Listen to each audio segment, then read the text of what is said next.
Let's read.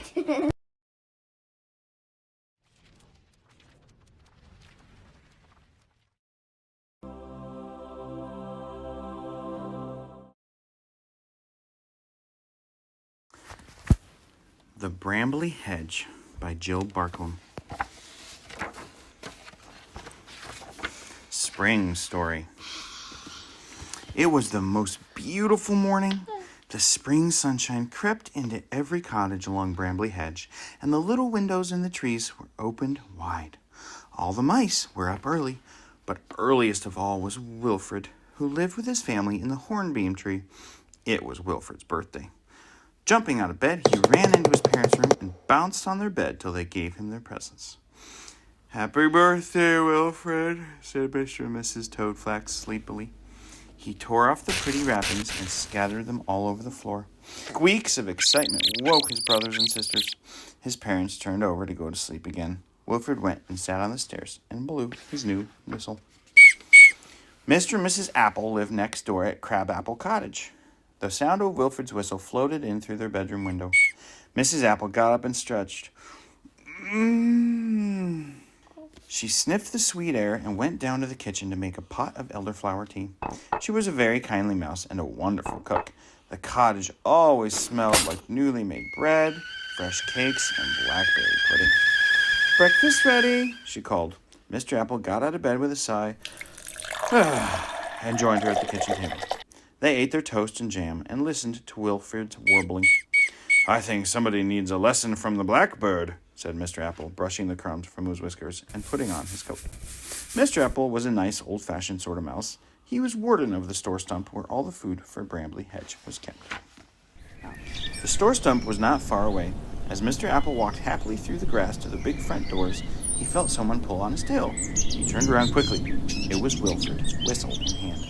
"It's my birthday," he squeaked. "It is, young mouse," said Mr. Apple. "Happy birthday to you. Would you like to come and help me check the store stump? We'll see what we can find."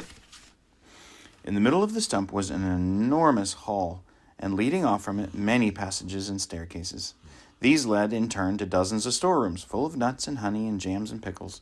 Each one had to be inspected. Wilfred's legs felt tired by the time they finished, and he sat by the fire in the hall to rest.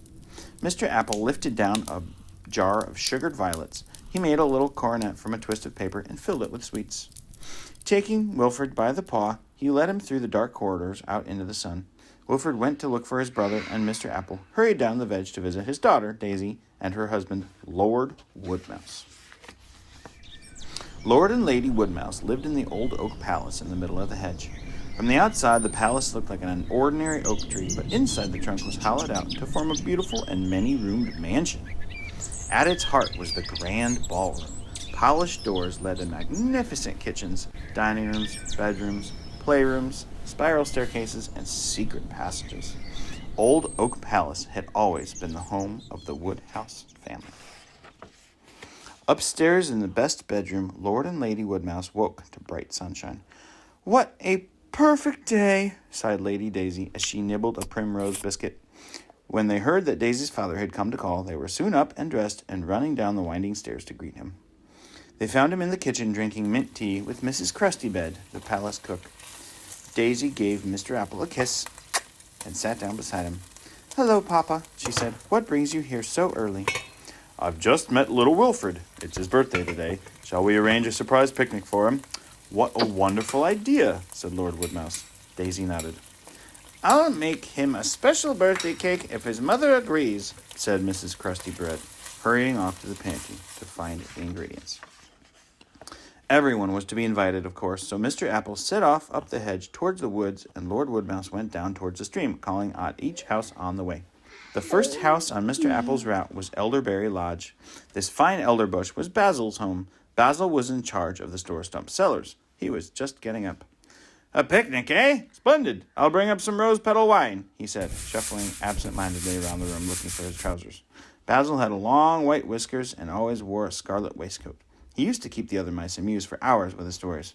"Ah, there you are, you rascals!" he exclaimed, discovering his trousers behind the couch. Next, Mr. Apple came to the hornbeam. Mr. Toadflax was sitting on his front doorstep eating bread and bramble jelly.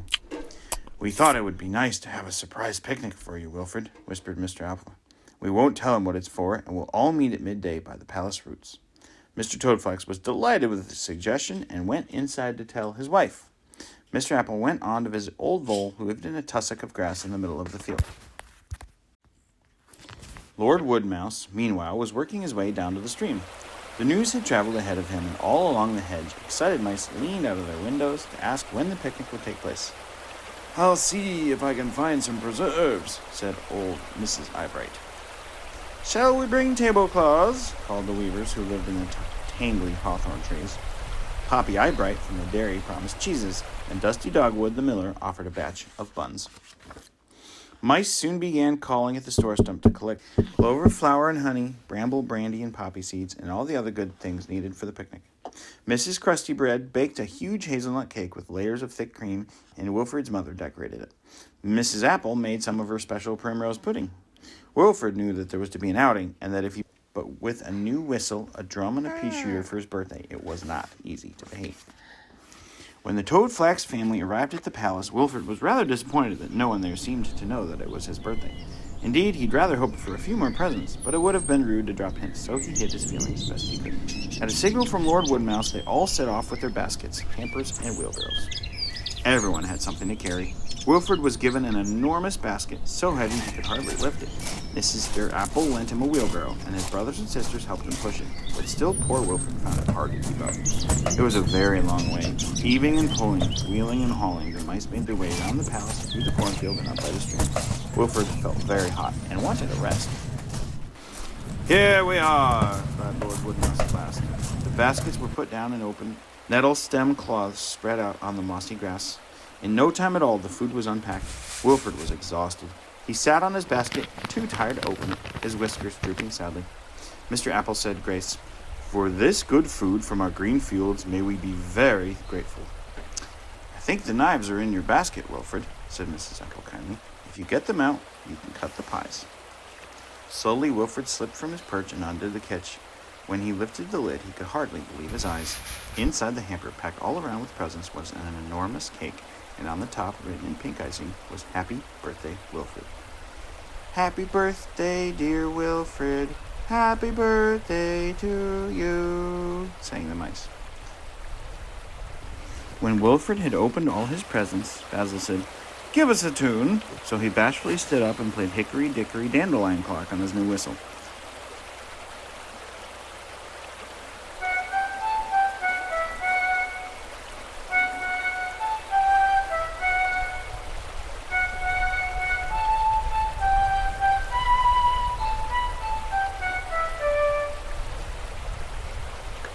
Mrs. Toadflax nudged him meaning. Thank you for all my lovely presents," said Wilfred, trying to avoid Mrs. Krusty Bread's eye. She'd caught him firing acorns through her kitchen window earlier that day. "Now for tea," announced Daisy Woodmouse. The mice sat on the grass, and Wilfred handed round the cake. When the tea was over, the grown-ups snoozed under the bluebells, and the young mice played hide-and-seek in the primroses. At last, the sun began to sink behind the far woods, and a chilly breeze blew over the field. It was time to go home. When the moon came up that night, Brambly Hedge was silent and still. Every mouse was fast asleep. The